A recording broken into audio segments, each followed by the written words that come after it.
함께 한번 기도하겠습니다.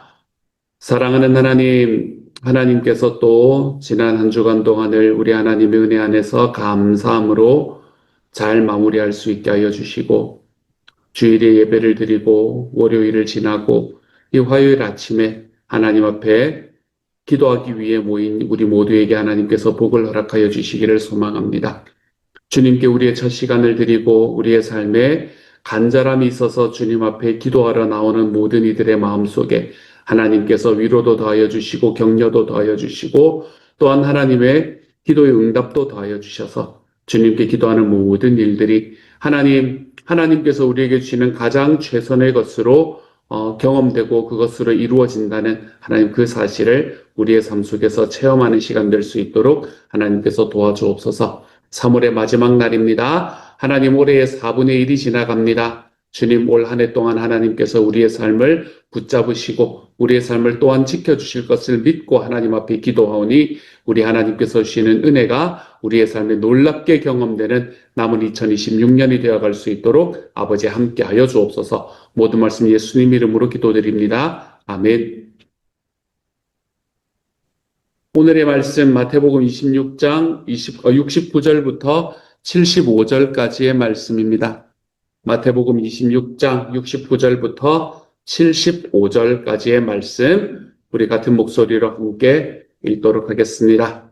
같은 목소리로 함께 읽습니다. 시작. 베드로가 바깥들에 앉았더니 한 여종이 나와 이르되 너도 갈릴리 사람 예수와 함께 있었도다 하거늘 베드로가 모든 사람 앞에서 부인하여 이르되 나는 내가 무슨 말을 하는지 알지 못하겠노라 하며 앞문까지 나아가니 다른 여종이 그를 보고 거기 있는 사람들에게 말하되 이 사람은 나사렛 예수와 함께 있었도다 하며 베드로가 맹세하고 또 부인하여 이르되 나는 그 사람을 알지 못하노라 하더라. 조금 후에 곁에 섰던 사람이 들이 나와 베드로에게 이르되 너도 진실로 그 도당이라 내 말소리가 너를 표명한다 하거늘 그가 저주하여 맹세하여 이르되 나는 그 사람을 알지 못하노라 하니 곧 닭이 울더라. 이에 베드로가 예수의 말씀에 닭 울기 전에 내가 3번 나를 부인하리라 하심이 생각나서 밖에 나가서 심히 통곡하니라. 아멘. 예수님의 십자가의 사건이 계속해서 우리에게 이야기되고 있습니다. 특별히 우리가 고난주간을 지나가는 과정 속에 예수님의 십자가 사건에 대한 묵상은 우리의 삶을 예수 그리스도의 십자가와 그분의 부활을 다시 한번 기억하게 만드는 시간이 되어서 더욱더 의미가 있는 것 같습니다. 베드로가 부인하는 이야기는 너무나 많은 그리스도인들의 마음속에 박혀있는 이야기일 것입니다. 베드로의 부인을 바라보면서 우리는 내 자신의 삶을 돌아보는 우리의 신앙을 바라보는 거울과 같은 말씀이 바로 이 말씀이기도 합니다. 베드로가 바깥들에 앉았더니 라고 69절은 시작을 합니다. 우리는 베드로를 향해서 계속해서 손가락질을 하고 그에게 돌을 던질 때가 참 많은데 잘한 것만큼 못한 것도 너무 분명해 보이니까요. 근데 베드로는 다른 제자들에 비하면 참 괜찮았던 사람이다 라는 걸 우리는 성경 말씀의 곳곳에서 바라볼 수 있습니다. 예수님께서 마지막 날에 잡히실 때에 제자들이 모두 다 뿔뿔이 도망가게 되는데 그 뿔뿔이 도망가게 되는 과정 속에서 예수님과 그래도 같이 있으려고 노력했던 두 사람이 베드로와 요한이었거든요. 베드로는 그래도 예수님, 자기 스승이, 자기 선생님이 자기가 주님이라고 고백했던 사람이 십자가에 달리고 죽음을 당하는 일이 너무나 안타까워서 어떻게든 그분 옆에서 어떤 일이 일어나는지를 염탐도 해보고 알아도 보기 위해서 그 밤에 온 힘을 기울였던 사람이 바로 베드로였고, 그리고 어쩌면 요한은 성경은 우리에게 이야기를 하지 않지만 어쩌면 이제 그 윗선과의 이런 연결선이 있었던 사람이어서 예수님의 어머니를 데리고 예수님이 십자가에 달리는 곳까지 들어갈 수 있었던 그런 사람이 바로 요한이었었던 것으로 볼 때 우리는 이 베드로가 다른 제자들에 비하면 정말 괜찮은 사람이었구나 라는 생각을 다시 한번 하지 않을 수가 없게 됩니다. 끝까지 그분의 옆에 붙어 있으려고 노력을 하던 베드로, 그가 그래서 바깥 뜰에 앉았습니다. 안뜰까지 들어가지 못했던 이유는 두려웠기 때문이었겠지요.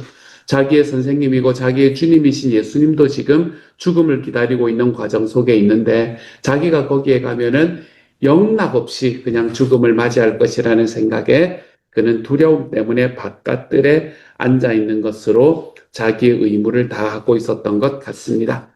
근데 그때에 어쩌면 사람들의 눈에 좀 띄지 않고 그냥 거기에서 예수님의 곁에서 상황들을 바라보려고 했던 베드로의 마음과는 다르게 그가 바깥들에 앉아 있었음에도 그가 했던 일들이 있어서 그런지 한 여종이 그에게 나와서 베드로를 알아보기 시작합니다. 그러면서 너도 갈릴리 사람 예수와 함께 있었도다 라는 이야기를 하게 되네요. 아마 죽음의 선고처럼 들렸을 겁니다. 베드로의 귀에는 이 이야기가 사형 선고처럼 들렸겠죠. 너도 오늘 여기에 너희 선생과 함께 죽어야 되는 사람이다 라는 이야기로 들렸을 거예요. 그래서 급히 부인을 합니다. 모든 사람 앞에서 급히 부인을 하는데 어떻게 이야기하냐면 나는 내가 무슨 말을 하는지 알지 못하겠노라 라고 이야기를 합니다. 나는 네가 무슨 말을 하는지 알지 못한다라고 이야기하는 이 말은 여러 가지 이야기들을 하고 있을 것 같기는 한데요.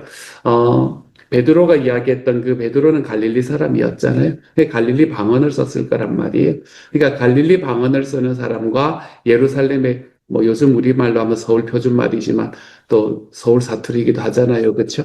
그러니까 예루살렘 방언 그리고 갈릴리 방언의 문제로 인해서 네가 지금 무슨 말을 하는지 진짜로 내가 잘 모르겠다라는 이야기를 함으로 비켜나가려고 했을 수도 있고 아니면 그 사람이 그 여종이 하는 이야기가 나하고는 전혀 상관이 없다라는 의미로 나는 네가 무슨 말을 하는지 모르겠다라고 말했을 수도 있습니다. 어쨌든 그 상황을 벗어나기 위한 베드로의 애타는 노력이 보이는 메시지를 그는 전하며 첫 번째로 예수님을 부인하게 되지요.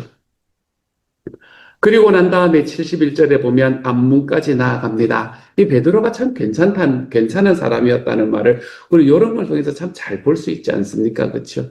그렇게 이렇게 뜨거 하는 상황이었을 건데 그 뜨거 하는 상황 속에서도 베드로는 당장 그 자리를 떠나지 않습니다. 자기의 목숨 그래도 아껴보려고 그곳을 떠나지는 않습니다. 앞문까지 나아갔다라는 말은 조금 더 다가가기 위해 노력했다라는 말이 되는 겁니다. 처음에는 바깥들에 앉아 있다가 앞문까지 나아가는 겁니다. 그렇게 나아갔더니 그곳에 있던 다른 여종이 그를 보고 사람들에게 말합니다. 이 사람은 나사렛 예수와 함께 있었도다 라고 이야기를 하지요. 또 한 번 사형 선고가 내려지는 것 같은 그런 상황 속에서 베드로는 맹세하고 또 부인합니다. 이 사건은 우리가 다른 성경에도 다른 복음서에도 나오는 이야기이긴 한데 요 베드로의 마음에 대해서 그리고 베드로의 태도에 대해서는 마태복음이 가장 잘 설명해 주고 있지 않나라는 생각이 듭니다. 처음에는 부인하였다가 그 다음에는 맹세하고 부인합니다. 맹세하고 부인한다라는 말은 뭐 우리말로 우리 상황을 생각하면 분명하진 거죠. 그렇죠? 내가 맹세코 아니다. 이제 이렇게 이야기를 하는 겁니다. 그러면서 앞에 했던 이야기와는 조금 다른 이야기를 하는 걸 볼 수 있게 됩니다. 앞에는 뭐라고 말했냐면 네가 무슨 말을 하는지 나는 모르겠다라고 이야기를 했다면 사실은 살짝 이렇게 이렇게 피해 나가는 듯한 그런 이야기였다면 두 번째 부인에서는 좀 더 직설적으로 부인합니다. 나는 그 사람을 알지 못한다라고 부인을 하죠. 이렇게 두 번의 부인이 끝나고 난 다음에도 그 주변에 있는 사람들이 멈출 기색을 보이질 않습니다. 그래서 73절에서 조금 후에 곁에 섰던 사람들이 나와 이제는 한 여종뿐만이 아니라 그 곁에 있는 사람들까지 함께 힘을 모았던 것 같습니다. 그 사람들이 나와 베드로에게 이르되 너도 진실로 그 도당이라 네 말소리가 너를 표명한다 라고 이야기합니다. 여기서 말소리라는 것은 베드로가 가지고 있었던 그런 어떤 특별한 억양이라고 이야기할 수도 있겠지만 아마도 제가 좀 전에 말씀드렸던 결국에 예수님의 그 예수의 무리, 그때 당시에 있었던 예수의 무리들은 대체로 갈릴리에서 나온 무리들이었기 때문에 그 갈릴리 사투리가 아마 이 사람들이 가지고 있었던 특징 중에 하나였을 겁니다. 그래서 그가 행하던 이야기하던 말 속에서 은연중에 드러나던 그 갈릴리 억양, 그것이 바로 네 말소리, 그것이 너를 표명한다. 그 사람의 도당이라는 걸 표명한다라고 이야기하면서 사람들이 베드로를 압박하기 시작하죠. 그랬더니 74절은 위에와는 또 조금 다른 이야기를 하고 있지 않습니까? 그렇죠? 위에 있는 이야기는 처음에는 부인하였고 그 다음에는 맹세하고 부인했다면 마지막으로는 저주하며 맹세했다라고 이야기를 합니다. 여기서 저주했다라는 말은 예수님을 저주했다는 말은 아닙니다. 여기서는 예수님의 이름을 저주했다라는 이야기는 아니고 그는 자기의 삶을 저주하면서 맹세했다는 겁니다. 그러니까 우리말로 말하면 뭐 이런 거지요. 내가 맹세코 아니다 이렇게 이야기하다가 그게 안 되니까 내가 이게 진짜면 내 성을 간다. 뭐 이런 거 있잖아요. 그렇죠? 그런 식으로 자기를 저주하면서 부인을 이런 그거 하면은 내가 죽어도 싸지. 막 이제 이런 이야기 우리도 하지 않습니까? 그렇죠? 그런 식으로 자기의 삶을 저주하면서 그가 맹세하며 나아가는 겁니다. 자기의 맹세에 또 하나의 이 권위를 세우는 방식으로 그는 자기를 저주하는 방식을 선택을 했던 거죠. 그렇게 저주하며 맹세하면서 부인하는데 그 사람을 내가 알지 못한다라고 부인을 합니다. 그 사람을 알지 못한다라고 세 번째 부인을 하고 났더니 곧 닭이 울었다라고 말합니다. 이 닭이 우는 이 소리를 들었던 베드로의 마음이 얼마나 찢어졌을까? 우리가 그것을 생각하면 75절의 말씀이 그냥 다가오지만은 않습니다. 이에 베드로가 예수의 말씀에 닭 울기 전에 네가 3번 나를 부인하리라 하시니 생각나서 밖에 나가서 심히 통곡하니라. 같은 메시지를 이야기를 하는 다른 복음서를 보면 이때 예수의 눈과 베드로의 눈이 마주쳤다라는 이야기를 하는 복음서까지도 있습니다. 그때 당시 예수님과 베드로의 눈이 딱 마주치면서 베드로가 그 말씀이 기억이 났을 겁니다. 아, 닭 울기 전에 3번 나를 부인하리라 하셨던 그 예수님의 말씀이 생각이 났을 겁니다. 그리고는 그 사실 자체로 인해 거기에서 베드로를 펄쩍 뛰었었거든요. 다른 사람이 다 주님을 버리고 도망간다 하더라도 나는 주님을 버리지 않겠습니다. 라며 그곳에서 호언장담했단 말이에요. 그 호언장담했던 자기의 그 태도, 자기의 말이 생각이 났을 겁니다. 그리고는 뒤로 돌아가 심히 통곡하는 자리로 나아가게 되었지요. 베드로의 통곡은 아마 그의 회개였을 것입니다. 자기의 힘을 믿고 자기의 의지를 믿고 살아갔던 그 삶에 대한 회개, 그리고 예수님께서 하신 말씀에 대해서 그 말씀을 올바르게 듣지 않았던 것에 대한 회개, 그리고 어쩌면 내가 어쩌다가 여기까지 왔는가라는 자기의 삶의 회한을 담은 회개, 그런 회개들이 그의 안에서 펼쳐지는 시간이 바로 이 시간이었을 것입니다. 이 이야기가 오늘 메시지의 전부가 되겠네요. 이 베드로를 바라보면서 우리는 늘 어떤 생각을 하게 되나 하면 그 베드로의 자리에 나를 놓아보면서 우리는 이 메시지를 읽게 되는 것 같습니다. 나는 이런 자리에 서 있지는 않는가? 라는 질문. 나는 이런 자리에 서 있었던 적은 없는가? 라는 질문. 나는 앞으로 이런 상황이 닥치게 되면 어떤 자리에 서 있겠는가? 라는 질문 말입니다. 저는 어릴 때부터 고문이 너무 무서웠습니다. 그래서 순교 이야기를 들을 때마다 나는 못한다 라는 생각을 참 많이 했던 것 같습니다. 바늘로 여기 찌르는 거 예전에 이야기 많이 들었잖아요. 그렇죠? 그래서 예전에 여기 뭐가 한번 박힌 적이 있었나면 가시가 한번 박힌 적이 있어서 너무 아픈 거예요. 그래서 어릴 때 이렇게 바늘을 갖고만 와도 나 예수 모른다. 그래 이야기해야지. 이제 이렇게 생각했던 적이 한두 번이 아닙니다. 제 인생에 있어서. 그래서 기도도 그런 기도를 했던 것 같아요. 이제 한창 그게 있던 감수성이 충만하던 고등학생 때, 이제 예수님 만나고 난 다음에 고등학생 때, 이럴 때는 주님 차라리 한 방에 죽여주십시오. 이제 이런 기도 많이 했던 것 같아요. 한 방에 죽여주시지, 고문 같은 거 당하지 않았으면 좋겠다. 이런 기도도 많이 했던 것 같습니다. 우리의 삶에 내가 예수님에 대해서 부인해야 되는 것만 같은 상황이 다가올 때에 우리는 어떻게 살아갈 것인가? 라는 것에 대한 질문이 우리의 삶에 다가오게 됩니다. 베드로는 죽음에 관한 이야기였지만 우리는 죽음을 맞이해서 예수님을 부인해야 되고 시인해야 되고 하는 이야기는 아마 여러분 대부분은, 우리 대부분은 저를 포함해서 아마 겪지 않을 일이 아닐까라는 생각을 해보게 됩니다. 우리가 미국에 살면서, 산호세에 살면서, 캘리포니아에 살면서 우리가 그렇게 나아가는 경우는 아마 거의 없을 겁니다. 근데 우리에게 늘 닥치는 일은 있지요. 그건 목숨을 위해서 예수님을 부인해야 되느냐 아니냐의 질문이 아니라 나의 이익을 위해서 예수님을 부인해야 되느냐 아니냐의 질문은 우리에게는 everyday 찾아오는 질문입니다. 내가 여기 눈을 감아야 되나? 말아야 되나?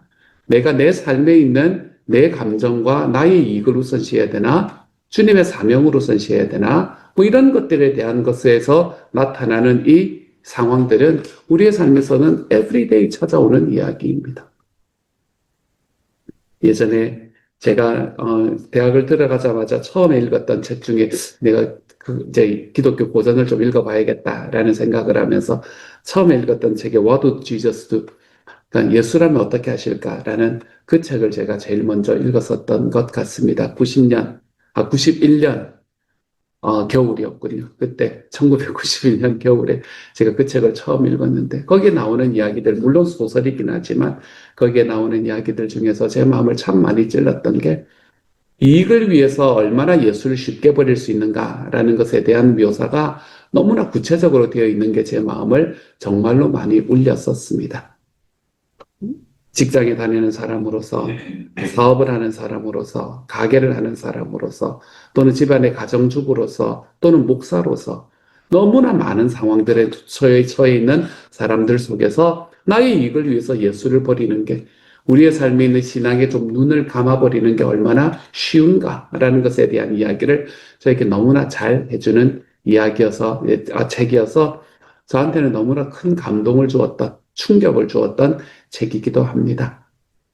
우리의 삶은 오늘 이 말씀을 바라보면서 우리의 삶을 한 번쯤 돌아보았으면 좋겠습니다. 우리는 어쩌면 우리 평생에 베드로 같은 상황에 놓이진 않을 수 있을지도 모릅니다. 어쩌면 우리 평생에 우리의 목숨이 달린 상황 속에서 내가 예수님을 부인해야 되냐, 시인해야 되냐, 이런 상황 속에 놓이지 않을지도 모릅니다. 하지만 우리의 삶에 늘 놓여 있는 그 질문, 나는 나의 이익과 나의 편함, 바로 그것을 얻기 위해서 예수님에 대해서 눈을 감아야 되는 상황 속에 나는 어떤 길을 선택하는가? 이 질문에 대해서 여러분 항상 하나님 앞에 좀 잘 대답하며 살아가 볼 줄 아는 주님의 사람이 되어 가시기를 소망합니다. 예수님께서는 물론 회개하는 베드로에게 찾아오셔서 나중에 베드로의 사명을 다시 회복시켜 주시는 것을 우리는 요한복음 21장의 말씀에서 볼 수 있게 되기도 합니다. 하지만 아무리 예수님께서 회복시켰다고 하더라도 베드로의 삶에 마치 흔적처럼 상처처럼 남아있을 그날의 기억만은 아마 평생 잊혀지지 않는 기억이 되었을 것입니다. 그러니 사랑하는 여러분, 여러분의 삶에서 무엇을 선택해야 될지 잘 모를 때 우리 주님의 소원을 선택하는 하나님의 사람이 되어 가시기를 소망합니다. 무엇을 선택해야 되는지 내가 잘 모를 때 나의 이익이 아니라 하나님의 나라가 이 땅에 이루어지는 것을 좀 선택하며 살아갈 줄 아는 하나님의 사람이 되시기를 소망합니다. 무엇을 선택해야 될지 잘 모를 때는 그 안에서 분쟁이 일어나는 일보다는 평화와 화평이 일어나는 일을 좀 선택해 볼 줄 아는 하나님의 사람이 되시기를 소망합니다. 그래서 우리의 삶 속에서 나의 이익이 아니라 주님의 이익을 우선으로, 나의 삶이 아니라 주님의 사명을 우선으로, 우리가 나의 이익을 위해서 우리 주님의 말씀에 주님의 방향에 눈을 감는 일을 우리의 삶의 습관으로 만들어 가지 않기를 우리 주님의 이름으로 소망합니다. 그래서 나는 내 죽음 앞에서 이런 고백을 해야 되는 상황이 없게 될지라도 내 삶 속에서 나의 이익을 위해서 내 주님 앞에 내 주님에게 눈을 감으며 살아가지는 않겠노라. 우리의 삶에서 그 고백하며 그것이 우리의 삶에서 좀 경험되어 가볼 수 있는 하나님의 사람이 되어 가시기를. 그래서 우리 주님의 소원이 나의 소원보다 더 반짝반짝 빛나는 그런 하나님의 사명자의 삶을 살아갈 수 있는 주님의 사람이 되어 가시기를 우리 주님의 이름으로 축복합니다. 같이 한번 기도하도록 하십시다. 사랑하는 하나님, 하나님께서 베드로를 바라보면서 저는 참 편한 세대에 사는구나, 편한 자리에 사는구나 라는 생각을 해보게 됩니다. 지금도 이 세상에는 죽음과 삶의 문제 속에 예수님을 선택해야 되나 말아야 되나 고민해 있는 사람들도 있습니다만 주님, 이곳 미국 산호세라는 곳에서 살아가면서 우리에게는 주님 그런 상황과 그런 고민이 다가오지 않게 하여 주심이 일단은 감사합니다. 그럼에도 불구하고 우리는 하나님 생명이 아니라 나의 이익 같은 데서도 주님, 내 주님 앞에 눈 감으며 살아갈 때가 얼마나 많은지 모릅니다. 내가 좀 편하려고 하나님 주님의 사명 내팽개치며 살아가는 삶, 내가 좀 편하려고 하나님 다른 사람에게 화평의 손을 내미는 일을 주저하는 삶, 내가 좀 편하려고 한 내 주변에 있는 사람들을 내 뜻대로 만들어가는 것이 너무나 익숙한 삶, 내가 좀 편하려고 하나님 법 같은 것은 그냥 쉽게 어겨버려도 아무런 문제가 없는 삶. 주님, 우리가 그런 삶 살지 않도록 주님께서 도와주시고 하나님, 내 삶에서 다른 무엇인가가 아니라 내 주님의 사명이 주님 언제나 들불처럼 빛날 수 있는, 별빛처럼 빛날 수 있는 하나님의 사람이 되게 하여 주옵소서. 모든 말씀 우리 주님 예수님 이름으로 기도드립니다. 아멘.